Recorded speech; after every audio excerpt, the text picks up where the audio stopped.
നമസ്കാരം. പെൻഷൻ മീഡിയയുടെ പുതിയൊരു എപ്പിസോഡിലേക്ക് സ്വാഗതം. നമുക്കറിയാം, സംസ്ഥാനത്തെ ക്ഷേമ പെൻഷൻ വിതരണം തുടങ്ങുകയാണ്. ഈ മാസം 18-നാണ് ക്ഷേമ പെൻഷൻ വിതരണം. ഡിസംബർ മാസത്തെയും നവംബർ മാസത്തെയും ഒരുമിച്ചാണ് ഈ പ്രാവശ്യം ന്യൂ ഇയറിനും ക്രിസ്മസിനും ലഭിക്കുക. നഷ്ടമങ്ങിയത് എല്ലാവർക്കും ക്ഷേമ പെൻഷൻ തുക എത്തിച്ചേരും. പിന്നെ അവകാശമില്ലാതെ ക്ഷേമ പെൻഷൻ അർഹതയില്ലാതെ കുറേ പേര് വാങ്ങിയിട്ടുണ്ട്. അവരുടെ പേരിൽ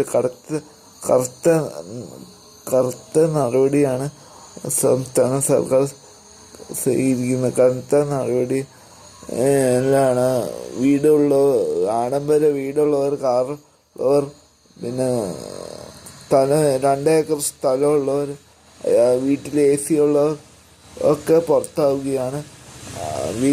വികലാംഗ പെൻഷനും വാർഷികകാല പെൻഷൻ, അതുപോലെ ഭിന്നശേഷി പെൻഷൻ, വിധവ പെൻഷൻ, അവിവാഹിത പെൻഷൻ, ഒട്ടേറെ പെൻഷനുകളുണ്ട്.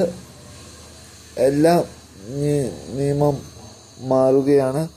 മാസമസ്റ്റവും ഒക്കെ ഉൾപ്പെടുത്തുന്നുണ്ട്. രണ്ടാം പിണറായി സർക്കാർ ക്ഷേമ പെൻഷൻ കൂട്ടും 2500 രൂപയിലേക്ക് എത്തിക്കും എന്ന് അധികാരമേറ്റപ്പോൾ പറഞ്ഞതാണ്. ഇപ്പോൾ 2024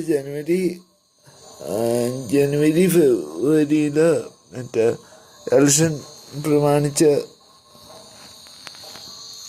ബജറ്റിൽ ക്ഷേമ പെൻഷൻ 2000 രൂപയിലേക്കെങ്കിലും എത്തിക്കാനാണ് നീക്കം എന്നാണ് അറിയാൻ കഴിഞ്ഞത്. അപ്പോൾ നമ്മൾക്ക് സന്തോഷകരമായ വാർത്തയാണ് പുറത്തു വന്നിരിക്കുന്നത്.